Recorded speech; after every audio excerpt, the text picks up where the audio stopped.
Il est 6h52 sur RMC. On commence aux États-Unis. Charles, une femme qui est déclarée morte cliniquement, qui se réveille alors que sa fille accouche. Ah, je comprends rien.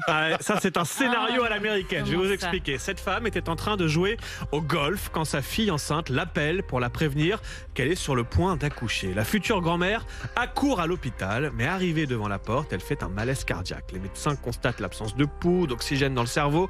Elle est considérée comme cliniquement morte. Il faudra 45 minutes de massage cardiaque pour que le miracle se produise. Le cœur repart. Elle est sauvée et surtout au même moment, dans le même hôpital, sa fille vient d'accoucher dans une chambre voisine. C'est donc un triple miracle. Mais oui, Marie, le bébé et la mère se portent bien, tout comme la grand-mère qui n'a gardé aucune séquelle. Ça me fait des frissons. Les 3 générations sont en pleine forme. Et puis le sondage du jour, lire rend sexy. Rien à voir, c'est sans transition. Ce n'est pas moi qui le dis, ce sont les célibataires. Le site de Rencontrer Harmonie a interrogé les personnes inscrites sur sa plateforme et les résultats sont clairs. À leurs yeux, il n'y aurait rien de plus sexy qu'un homme ou une femme qui lit. Si un célibataire inscrit sur son profil que son activité, son hobby numéro 1 est la lecture, il reçoit 20% de messages et de demandes en plus. Le site avance plusieurs explications. Les lecteurs seraient perçus comme plus sérieux, plus curieux, plus ouverts d'esprit.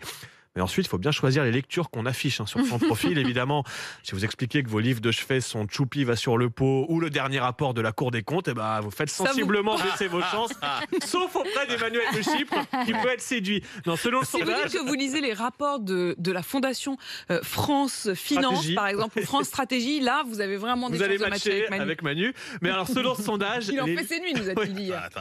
Il y a des gens qui écrivent des livres d'économie absolument formidables. Après, le truc, c'est de savoir en parler sans les avoir lus.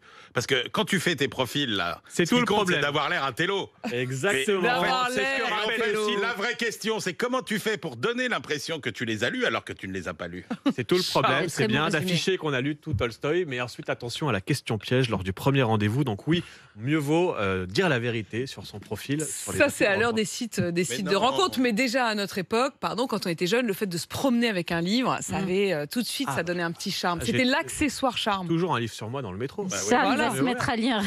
Ça, on va se mettre à lire, Marie.